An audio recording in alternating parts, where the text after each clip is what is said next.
so excited this morning to be able to introduce you to Mary McGowan, who's the director of Attach. And I know she'll tell you a little bit more about that, but it's an organization and a person who I highly respect. So I'm glad to be able to add your voice to the Legacy series. And this is a big part of the legacy connected to the healing and growth for families touched by any kind of trauma, which certainly includes our foster and adoption and kinship families. So I'm just thrilled to be able to see you and talk with you this morning, Mary. You know, when I get introduced at conferences, I frequently want to say, don't say that, say that. So what kinds of things, let's say 4 or 5 things about yourself and what you do, would you like to share with the folks watching this video? Well, thank you, Sharon. First, I want to say how excited I am and honored to be a part of your Legacy series. It's so vital and important, and I'm so glad that we're able to capture you and those that have been in the field for many years and put it in one place so that we have that wealth of knowledge, certainly to take forth. So I appreciate that so much. Thank you. My professional role stems from just wanting to see children and youth excel, heal, be whole, and help them, find the resources and work with the professionals and parents that are dealing and handling and working with our children and youth. I think for me, my number one professional hat that I wear is a child advocate. To be here for children and youth, to be their voice, to hear their voice with lived experience so that we can take that forward in the line of work that we do and you do and many others. And for me, that is key in my professional role and goals. Another reason I don't necessarily work for state or county, although we need those workers desperately, is because I like to think out of the box. I like to think big. I like to bring in things that will help, even if it isn't, the precedent for the time, or the typical things that we might say, well, you need to do this, this, and this. Well, what if there's something else that we have, that we've experimented with, that we've personally experienced as foster and adoptive parents, that we can bring forward and might bring healing? And so I think we need to expand that. And that's why I love kind of leading an organization where I have the liberty to do those types of things. Tell us a little bit about this organization, Attach. Sure. So Attach stands for the Association for Training on Trauma and Attachment in Children. And I like to say we train the front line. So we don't have therapists that we get paid for, that we line up with families, but we do have them that we train, that we refer to. We have books that we've written, and we train everyone working or parenting children and families, from teachers, educators, foster adoptive families of origin, mental health providers, child welfare, judicial system, you name it. If they're working with children and youth, we have excellent advanced training for those folks so that children and youth are getting the kind of care and understanding that they need to help make real change in their lives. And much of this is based on attachment, on the building of healthy relationships. And I know you have a very powerful conference every year that brings together all the leaders in this field. Do you want to talk for a minute about that conference? Absolutely. I'd love to. So we are having our 35th annual conference this fall, October 12th through the 14th in Virginia Beach, Virginia. Our conference brings people not only nationally, but internationally. Yes. And we have 7 tracks that focus on the different disciplines and parenting that I just spoke about.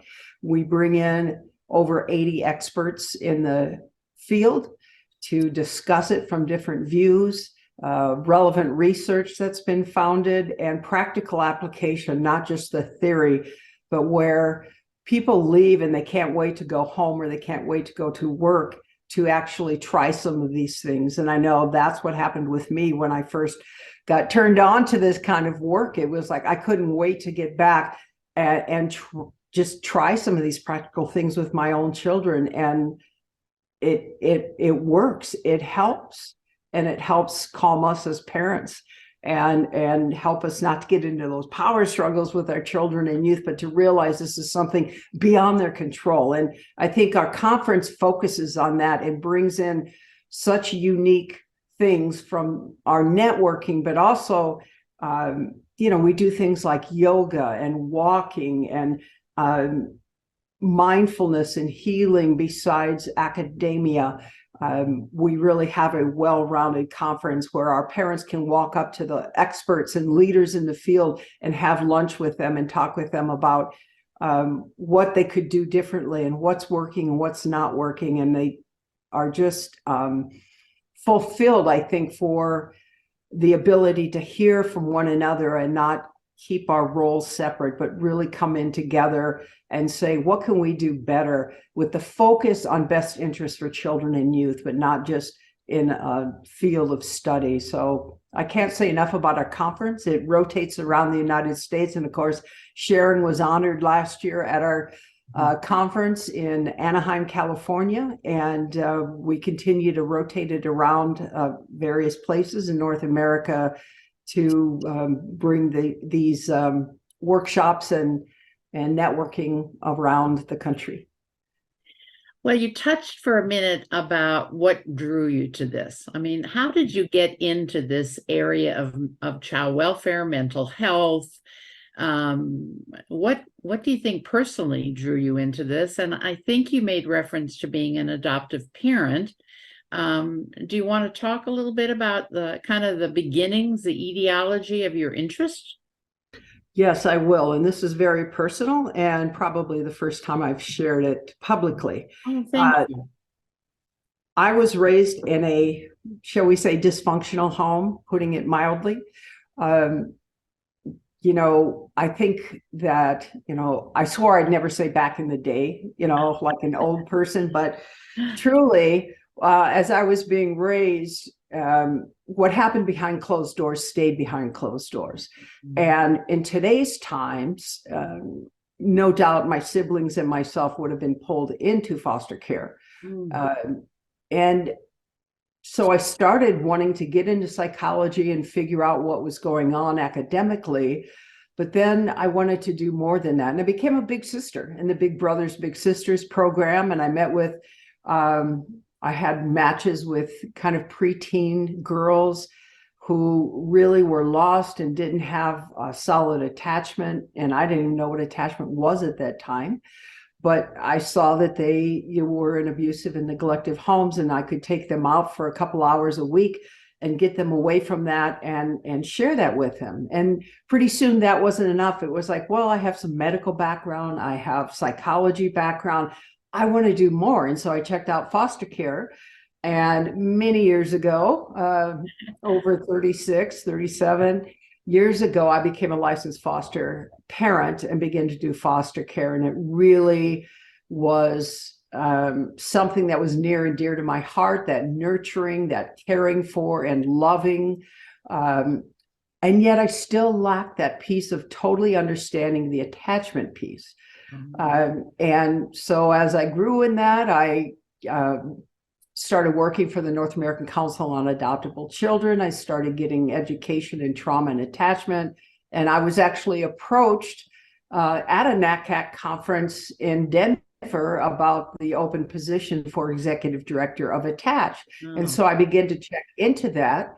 And I thought, now this is something that I would love. And, I wear all those different hats, and I thought it would be near and dear to my heart. And so I went through a long process and became the executive director 11 and a half years ago. I ended up adopting 5 children from foster care, which I love, and I'm still a licensed foster parent, although I try to stick with just respite right now.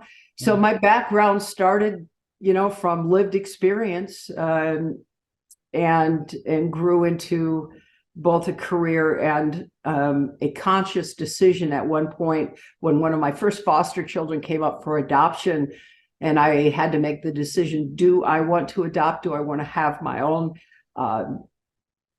birth experience, if you will? And I made the decision that I was going to care for children that were already here and that needed families, and it just grew from there. Wow. Thank you. Thank you for sharing that. I think I have a couple of questions attached to that, Mary, and you can say pass. One of them would be, there might be people watching this interview who would say, well, how did somebody who came from a traumatic beginning learn to do this work and commit and attach to children who were coming also with trauma? Did you heal yourself somehow? How did you get to be the healthy parent coming out of a dysfunctional childhood? Sharon, I'm glad you asked that, because yes, I've had to do years and years and years of personal work before I could consider, am I at a place where I can do this work and where I can be successful and I can have a secure attachment and believe that I can provide that nurturing and, base for children to have the same thing. It doesn't mean that I wasn't triggered. It doesn't mean that certain placements with domestic abuse, alcoholism, some of the things that I experienced in my childhood didn't give that trauma trigger. And then I had to come back into focus and say, I'm a healing and healed adult. I am not in that situation anymore. I have a secure attachment system to turn to when I do get triggered. Those triggers aren't a part of, well, I'm not healed. The triggers are that neurological pathway that gets triggered from our autonomic nervous system, if you will, and it's out of our control. So it's not like, oh, she still has those thoughts. Oh, that made her cry because it reminded her of something of her childhood. That is absolutely a typical response. It's what we do with that. It's, do we panic and freeze and go into that fight, flight, or freeze? Or do we stop and freeze for a moment, which is good? And then it's like, no. And we take the route of the secure path. And we remind ourselves, and if we can't do it internally, then we call our support group and say, this is something that happened and it's really rattling me. I've been in and out of therapy my whole life because I see it like a doctor.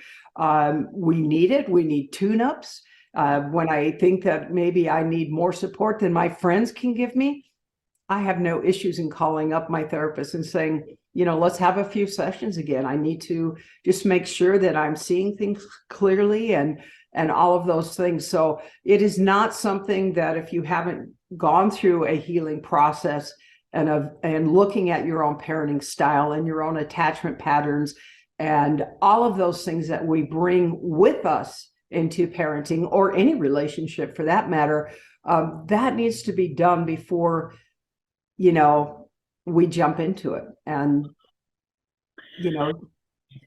important. You mentioned a support group, and you're not doing it alone. So it brings me to my next very personal question, which is, I know you've done this as a single mother.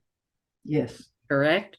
Yes. So for all the folks who are out there as single, foster, adoptive, kinship parents who are struggling with these issues, talk a little bit about if you will, about the pros and cons of being a single parent to these children, and how you've managed that. Yes. Well, first of all, let me say that in the beginning, I didn't parent alone, Okay. but it served, but for for the last, 15 years I have, which is, the greater part of that. I do want to say that I think the difficulties are you don't have that person to tag team with. I always say hand them the baton, if you will. Right. It's like, okay, I need a break. I need to step away from this. And you hand the baton off to your partner or spouse, whatever the situation is. I didn't have that for the vast majority of the time that the children were in my home. And so at first I thought I need to do it all. I can't lean on people. And that lasted not very long because I realized no one can do this alone, and I had to take off my cape, if you will. And I, hung it up. And it's just like, I am human. I have needs. And if I don't take care of my needs, I'm not going to be able to take care of the children and youth that are in my home and give them and show by example and modeling what self-care looks like. And so I began to go to support groups, creating support groups for professionals that are in the field, because many of us get on the parent support calls and we realize there's clients or people that we work with that are on the same call. And so, Attach developed support groups for professionals that also parent children with trauma and attachment issues. And, one of the things I wanted to share, and this fits right in, is that sometimes we need to create our own families. And it may not be our families of origin. It may not be our blood families, if you will, because they may not understand. I'll never forget one of my brothers saying what she needs is a good spanking to my little 2-year-old. And I thought, boy, he just doesn't understand this whatsoever. Right. I mean, she had severe abuse and neglect, bipolar and Asperger's and attachment and trauma, fetal alcohol spectrum. And the last thing she needed was any kind of physical abuse. That's all she, in her early life, that's all she witnessed from her mother being abused. And so you learn early on that you need to create your own family, your own support, whatever that looks like. It may include some of your family of origin and it may not. And I think I should have done that a little bit sooner than I did, but it still was extremely helpful. Self-care and being aware of vicarious or secondary traumatization is so important. And using respite is so important. I think, I had a taboo around that early on, many years ago. It's like, well, if these were my children of origin where I didn't have that opportunity to have respite, they go on vacation with you. They're with you 24/7. And yet their needs are much higher, generally speaking. And it's something, especially as a single person, that, oh boy, we just need to rely on that. Use respite as a tool and as something fun for the children as well. Not just, I've seen so many parents use it punitively. So it's just like, okay, that's it. I can't take this anymore. You're going to respite this weekend. Well, what a message that is sending to the children. Instead, it's like, you find somebody that the kids love, that they have fun. One of the homes we used, they had a pool in the backyard. This woman was active. She took them all over the place, and they're like, yeah, let's go. We need to go. And they enjoyed it. They would ask to go. And that helped me a lot because they had built a relationship and some trust with her. And they enjoyed that. And it gave me some time to just recoup, if you will, and to just take care of me. Yeah. Oh, beautiful, important lessons for everybody watching this video. I mean, we're sure that parents and prospective parents and professionals some of whom are just learning, are going to take that to heart. I know that that's important. Are there other lessons that you've picked up along the way, either through Attach and the folks you have worked with, or as an individual, that you want to make sure that they hear from you? For me, I mean, there's professional lessons in that we need to be open-minded. If we're not willing to learn something new, I don't mean to sound harsh, but I question if we should be in the field. Yeah. Um, it's like I've taught for 25 years and no one's going to come in and tell me, or I've been a therapist for, those kind of, I foster parented for 38 years. It doesn't matter. If we are open and we put love and care of children and youth before our stubbornness or but this is who I am and you can't tell me that there's things I don't know, we have to be open to that. We have to be open and willing to change, willing to listen to new information that not only will help children and youth more, but it really selfishly helps us as parents and professionals, because that's one of the biggest things when I started using some of these tools. It's like, wow, we're not in power struggles as much. Wow, we're having fun together because I'm focused on building that relationship. There's many pieces like that. There's things where I used to have, because I was raised in an authoritarian home, and it's like, these are the rules, my way or the highway. It's like that goes out the door very quickly. And those parents that are struggling, I was at a big conference 2 weeks ago and presented over 4,000 people there. And one of the workers came up to me, social workers, and said, I don't know what to do with this family because they have, and I don't want to give too many identifying characteristics, but basically the older child, which was not old, had made a comment that they hate the foster parent, and the foster parent won't forgive them. Oh. And it's like, not until they apologize, wow. And they ask them to be removed and all these various things. And it's like, those are the kind of things where we are putting more pain and suffering onto children and youth because of that lack of awareness and willingness to say, you know what, we do the same thing the same way, we're getting the same result. Mm-hmm. Focusing on the wrong things. We're focusing on the wrong things as parents and professionals.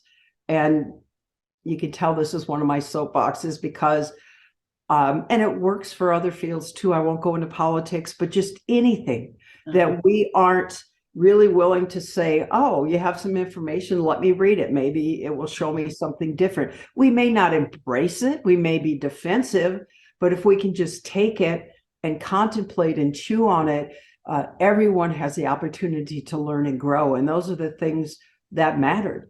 The rules, sometimes the rules went out the window. Not all of them, obviously. This isn't Mary says, don't consequence ever, let them stay up as late as they want. No, I'm not saying those things at all, but I'm saying the focus needs to shift. And when I shifted my parenting to focusing on building a relationship, respecting them as individuals, asking their opinions, what's important to you? If they're 2 or if they're 12, you have a different conversation. You have the conversation with them where they are developmentally, not chronological, but developmentally. You have that conversation and they get to say, it's like, let them choose a movie. What movie do you want tonight? I get to pick. Of course you get to pick. What do you think about that?